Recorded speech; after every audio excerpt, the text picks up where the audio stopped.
everybody, and welcome to the Quantum Bridge again. Today we have a returning guest of Bálint and Zoltán from My Chow Gar. Welcome to the show again, guys. Hi. Hi. Thanks for having us. You're welcome. Pleasure. So I'll pass over to my co-host Casper. He's gonna. You're always good at that bit, Gary. No, I like it. It's good. Yeah. Hi, everybody. Hi, Zoltán and Bálint. Nice to have you again. We've got my cat, BB, with us. I'm sorry. There's not much I can do. So, No problem. That's life. And Gary's cat might make an appearance as well. She's around there somewhere. Yeah. Yeah. Of the two of us, obviously the cats are more attractive anyway. So.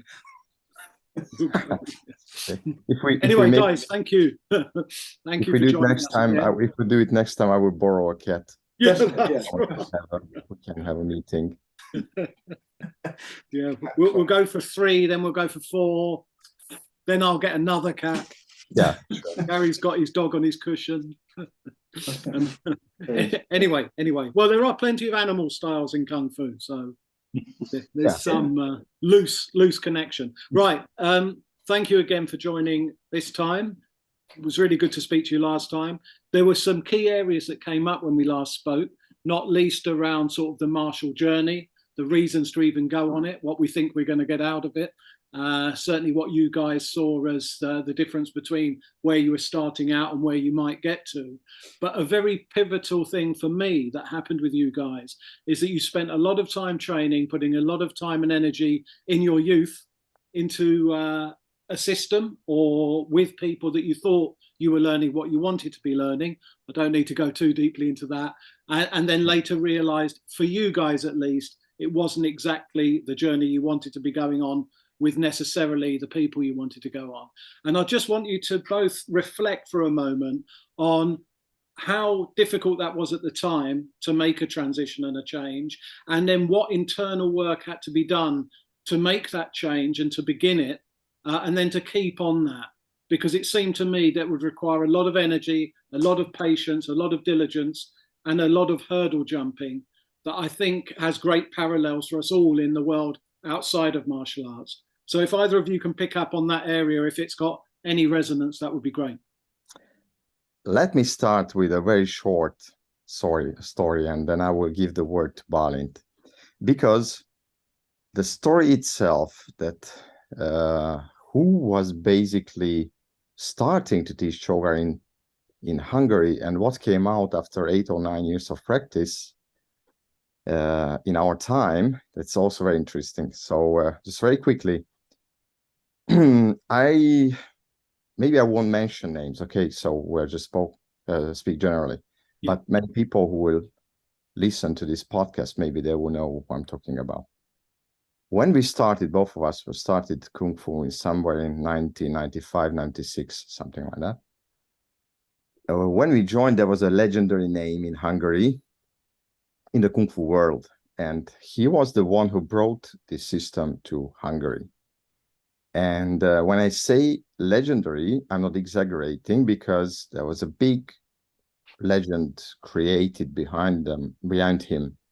And he was mentioned always as the grandmaster of the system.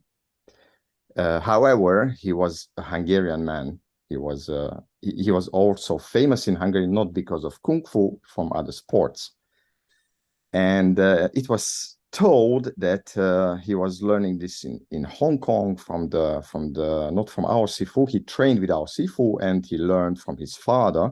And later on, he was promoted he was so good that he was promoted as the grandmaster of the system and accepted into the family, into Chow's family. And he was deadly and so on and so forth. So it was a very fantastic movie-like story, which came out as we spoke about him always, all the time. But he wasn't living in Hungary. He was living in the neighbor country. I won't mention the country either. And time to time, he visited the school in Hungary, and we had the possibility to meet him in person. The one fundamental thing, what happened when he came to Hungary, he never showed anything. Okay, he was just talking about Kung Fu. But anyway, so when we started, the school was much smaller, but we were very excited. It was something special in Hungary. I never seen anything like this system. I enjoyed it very much, trained very hard. I was a student at the university in Budapest, so I spent as much time as I could with my friends, going to camps, whatever, and and we trained a lot.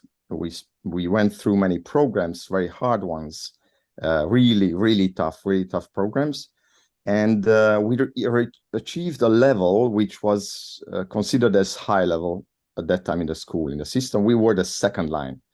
And when I say that, imagine that at that time, when we left the school, it was roughly around 400 or 500 people in the school. So it was a big school in Hungary. And then it came at that point when we realized that something is not okay, and we have to do something about it. So this is the short story. At the end of the story regarding this specific topic, this man, it turned out that what he said, of course, it wasn't true. And he learned the system only for 10 months, but he claimed that he was a high level person. Okay, so this is the beginning of the story, and then I will give the word to Bálint to continue from wherever he wants to continue this topic. Yeah, you asked, I think, about the restart. How was it, and what was it necessary to change? Yeah. I think the necessary attitude was basically, which might sound as a cliche, that people needed to make up their minds. Because after you spend your time with something, let's say for 7 years, 8 years, or even more, and then it turns out to be a game that, okay, you think, okay, I want to lose this amount of time and do something else, or I invest another amount of time so I can get something back at the beginning. So it's same like gambling. You played for a while and then you lost a certain amount, and then you might think, okay, I can stop here, and I'm not going to gain anything back, or you carry on. So of course, in gambling, it's not really good sometimes to carry on, because it doesn't mean that if you carry on, you still earn it back. We had the possibility to earn something, but it was pretty difficult, because it comes from the system that you need to change your body, you need to transform your body, and if you make something in the wrong direction, and then you need to work even more harder. So for some people who start this system from the beginning and they learn in an appropriate way, it's better than start for someone who was doing it in the wrong way, because there you have a lot of things you have learned which is similar, but it's not good to do in that way. So you have bad habits. So basically you, as I said, you need to really make up your mind what you really want. If you want to do it seriously, you want to get all the benefits and possible achievements of this system, or it's just a hobby for you. For people who do it just as a hobby, they gave up, most of them, because it's not an entertainment anymore. I guess with martial arts as well, it's like a lot of it is, if you want to call it muscle memory, I guess. So once it's ingrained in you, to then undo that and then say, okay, I was doing that wrong, to then reprogram, I guess, these new sort of methods. Pathways. Yeah, that's it. Yeah, I mean, the neural pathways become set to some degree, I think. Yeah, exactly. You need almost the same time to upgrade them or rewrite them. Almost the same time you need to let your body forget it. It was Actually, it was very tough. And one thing, imagine that you're in the top line, you're considered one of the best people in the school, and then how it turned out is bad, that the grandmaster, the real grandmaster, was invited to Hungary with his father. So, sorry, at that time, the grandmaster was Ipsoy, not our Sifu Ipchi Keong. He was invited by the school to Hungary, and he came with his son and with the wife of his son. They watched the training, and we had a discussion, and the first line group asked him, now, please, Sifu Ipchi Keong, tell us how good it is what we do. They were all expecting, everyone, imagine people who were trained for 20 years, 25 years. They were expecting that they would say that it's good. And there's this, we always remember this because two of us, not Bálint, not me, two other guys who were at that meeting when this question was asked from the grandmaster. And there's a signature sentence what he said. And he said that you want to know the truth? They said, of course we want to know the truth. And he said, okay, it's a little bit basically already wrong what you do. So in his Chinese English, that was a sentence coming out. And everybody was just, stunned and didn't expect to be like that. And when we started to relearn the whole story, we really realized that fundamentally, at the very, very basics, it was wrong completely. So you did not have the chance to achieve what is possible to achieve in Chow Gar. Even if we would train for 100 years, there was no chance to achieve what was possible. So it was a very hard time. And the question was that from who we will learn it, because it wasn't that obvious that we can learn from the grandmaster. And for 2 or 3 years, we didn't have the possibility to learn from him. So we left the school to be able to go our own way, because the leader of the school, the Hungarian leader of the school, he had another opinion about this whole system. So he didn't want to change. He said that he's on a high level and he doesn't want to start from the beginning. He didn't even understand what's happening. So we had to make a very hard decision, because the school had the resources and the possibility to invite the grandmaster. Well, we didn't have it. But what we knew is that this is not the way. We will not have the chance to learn the system if we stay in the school. So we had to make up our mind, and we said, okay, then the only chance we leave, and we will see what's happening. And for 2 years, we did practice with someone who learned this in the right way in England, in London. One of our friends was learning it there. And we practiced alone without a real guidance. I mean, without the guidance of the master who is really understanding the system. So it was and we didn't know that there would be a possibility once. And then the possibility came finally. So it was a tough time. I just want to mention here one thing, because I think we touched this in the previous podcast, that what is the difference between a good version or a bad version? That we can mention many things, and it was not that obvious for everybody to know. The one we did before was why it was bad, or what was the difference? Because for an outside looker, it could be very similar. Yeah. Because the techniques are very similar, but the main thing, the content, was different. The frame looked similar, but the power quality, what you can build up with this kind of training method, which is a unique kind of, or a rare kind of power what you can develop, was not the same. Yeah. And this was the big difference between the two. If that does make any sense to you. Yeah, Yeah, it had to explain. Try to explain. Sorry, Caspar. No. I mean, it absolutely does, just because Gary and I have certain histories and understand what that difference might be.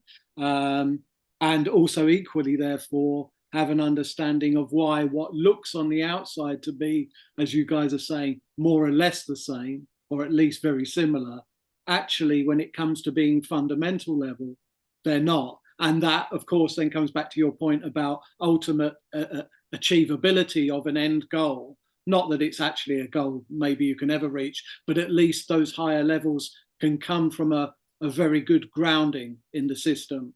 And without that grounding, since everything is built upon things like first forms, first types of contacts, even down to things like breathing and other aspects, if the foundation isn't correct, coming back to that overused analogy of building a property or house or whatever, if the foundations aren't right, there's no way you're going to put the right sort of roof on it and it will all hold together. So I'm getting that sort of message from what you're saying. Yeah, and I can make an analogy, a very short analogy. You know, from DNA perspective, 2% difference in DNA can result in being a banana or a human being. Yeah. So that's the difference, you know, the 2%. Yeah. So what I wanted to mention here, I think for many people who are doing martial arts, especially when they're looking for traditional martial arts, they not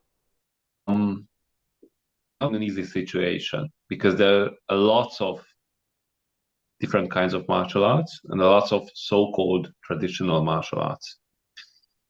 And nowadays, many of them have a bad name regarding effectiveness, how you can use them, and so on. And according to our perspective, the reason why they have a bad name is because many of these martial arts lost the skill of this power building method. So they still have a name of a traditional martial art, and they kept the frame. But if they lost the training method, you cannot really say it's a traditional art, because tradition means it has been passed on. But Bálint, can I just ask a quick question around that? I've met a number of, quite a lot actually, of Sifus in my time, right? Yeah. And some of them that have said things that I've found to be particularly interesting.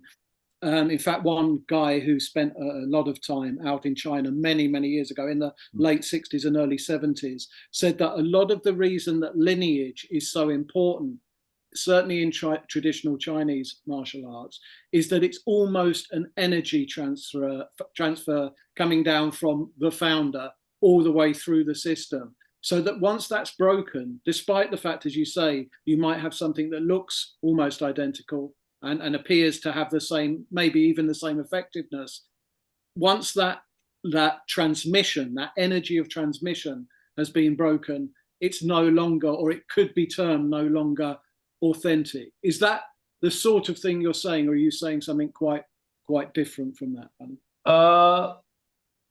This one I can agree with what you just said, that you don't have to. Important. Yeah, sorry, I don't have to, but this is a part of it. But it also means some changes could be okay. Yeah. If it's not fundamental change. Yeah. Okay. If the basic idea, but the basic idea should be around always about the development of the skill. As you mentioned in the beginning, there are lots of animal styles. And I think there is a misconception about this, because it used to say that animal styles are copy the move of the animal. Okay. But I can return back to our approach. We don't think that they copy the move of the animal, but they copy the power, the internal structure of that certain and kind maybe of animal. in some respect, even the spirit of that animal, perhaps. I've always got the sense that, you know, certainly in what I've seen, at least, again, you can correct me, guys, if you don't have this resonance with it, that often it was almost as if the original founder of whatever animal system was in some way channeling the spirit of that animal, as well as doing moves that look broadly based on that, whether, well, not if it was dragon, right, but certainly with tiger and other ones, it looks, broadly speaking, a bit like that animal. Or monkey is probably a good example. But I always had more of the sense that that was coming also from taking part of the spirit of that creature, rather than just trying to adapt its movements and build the strength and ability to basically do a good impression of that as a human being. But again, it could be a derivative of it, you know, to get some sort of attitude and so on. But what I really meant is, like, for example, if you take a bear, yeah, you know, the bear is very effective in fight, if we see that. And the techniques of the bear are very, very simple. Okay, just let's say a simple bashing movement. Let's say if there's a system which we call bear style, if someone does the techniques of the bear but without the power of the bear, yeah, let's say a 9-year-old child do the same thing, it will be not effective. And it's neither true for adults, even if they don't have the similar kind of power that the bear has. And it doesn't matter if how the bear holds himself or what is the angle, or, you know, they don't have to do a lot of fancy and tricky stuff, because it's still effective. It's just breaking through with his pose. So it's basically the idea of these martial arts, of these traditional arts, should be that they develop bear, tiger, and so on. The dragon, I don't know, because that's a bit more difficult. But I think they have the same root.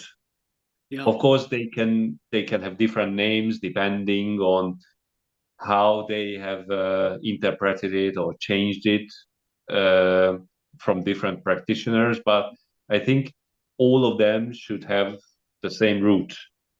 And then they have been diverted or has been changed. But the biggest problem is with these systems nowadays, and that's why a simple external system can be more effective, because then it's all in fighting, because then they are only in this external system, they only practice, let's say, one straight punch, one simple movement, and they developing their physical, and they don't do anything which is unnecessary, hundreds of forms which is just practicing frame without filling up with content.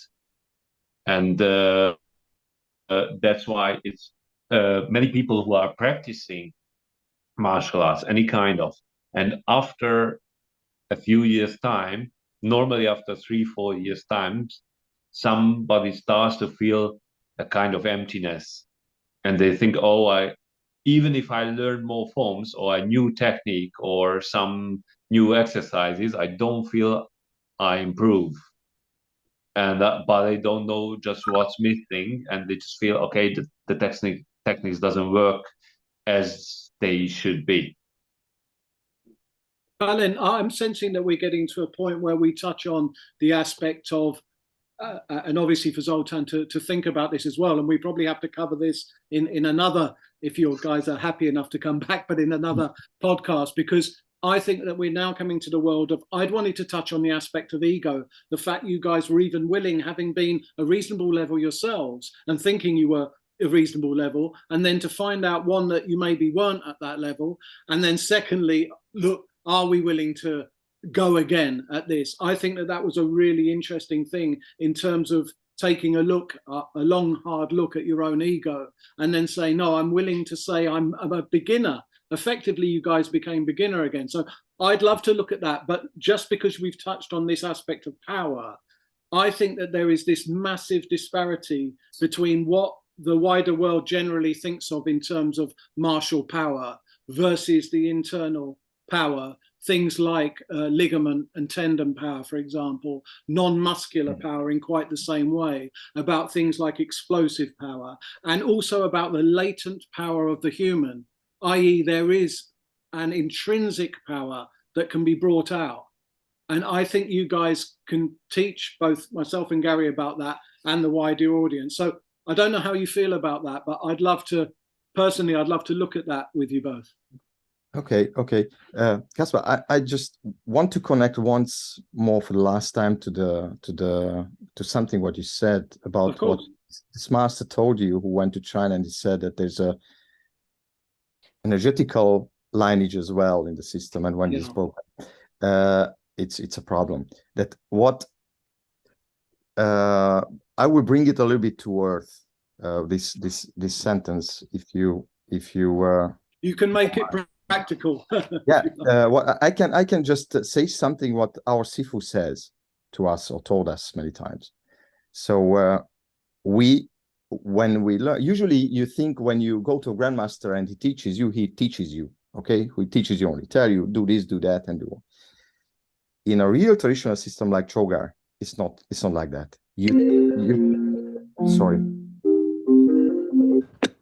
You train with a master. So we train with our Sifu. We do exercises together. Yeah. And what he's always saying is, and this will connect to what you said, I give my power to you. So it's transmission, not teaching. Yeah, it's a transmission of power, not in a esoterical way, but in a more physical way. Effectively I'm building you up. That's what he's saying, with my own strength and my own power. And you sense me. You will now sense and feel what I'm doing, how I'm doing, what's my power. And that's basically what you are. And this is the traditional way of teaching. That's wonderful. Which goes down on generations. And if this is broken, then that's a problem. Excellent. No, that's really helpful. Look, I'm sorry, guys. We're as ever, we always seem to get through great material so quickly, because hopefully we're all enjoying it, and those watching are too. But can we decide to come back and delve a bit deeper into that? I think we're only scratching the surface of that. Sure. Yeah. So, why not? All right, brilliant. Okay, Bálint, Zoltán, really good to see you again. Thank you both for being so open and honest as always. And we'll speak again very, very soon. Okay, thank you. For now, bye-bye. Take care. Quantum Bridge out. Take care. Bye-bye. Bye.